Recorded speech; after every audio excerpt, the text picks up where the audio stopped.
As the new year opened, a comet streaked across the Philadelphia sky. While scientific observers methodically plotted its very swift movement, commoners wondered what omen this cosmic event heralded.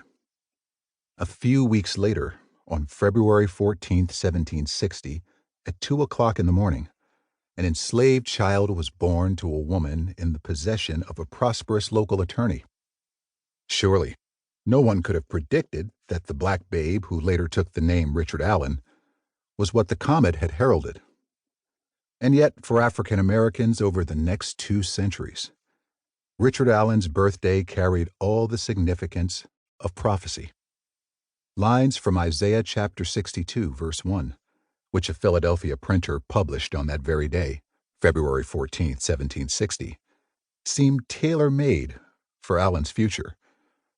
For Zion's sake, I will not hold my peace, and for Jerusalem's sake, I will not rest, until the righteousness thereof go forth as brightness, and the salvation thereof as a lamp that burneth. For the moment, Allen's birth occurred in what to most contemporary observers would have been mundane circumstances. Philadelphia sat contentedly in the British Empire. Colonial trade filled the city's merchant shops with the finest goods the world had to offer, and slavery was a normal part of colonial life in the city of brotherly love. To be sold, an ad proclaimed in the Pennsylvania Gazette the day after Allen came into the world. A young, healthy Negro fellow, country-born, about 20 years old, has had the smallpox and measles, was brought up to country work. Inquire at the new printing office. The big news of the day was the progress of what became known as the French and Indian War, which recently turned in favor of British forces. Other than intriguing occurrences, a comet, prophetic lines from the Bible, and news of another war between ancient rivals France and Great Britain, there was nothing auspicious about Allen's birth year.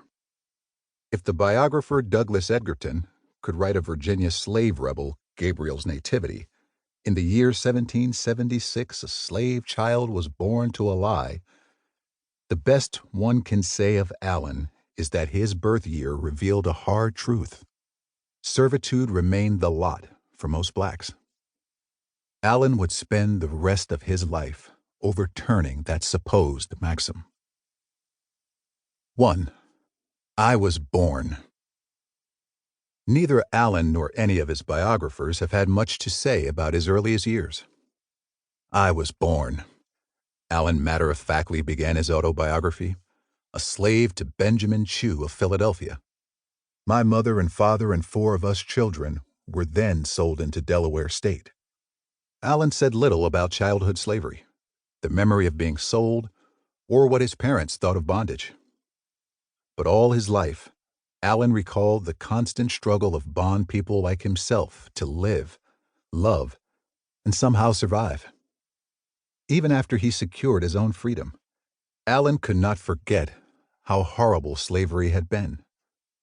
I address you with an affectionate sympathy, he wrote as a free man of 34 making his first public pronouncement to enslaved African Americans, having been a slave and desirous of freedom as any of you.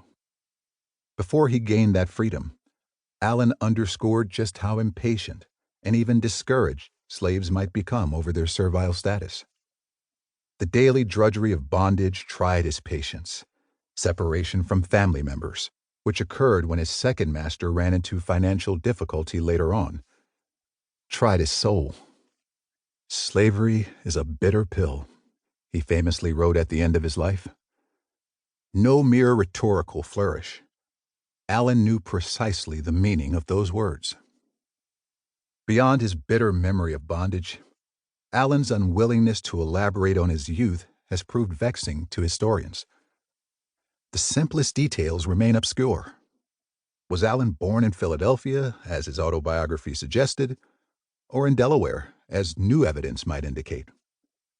Both scenarios seem plausible, though neither is definitive.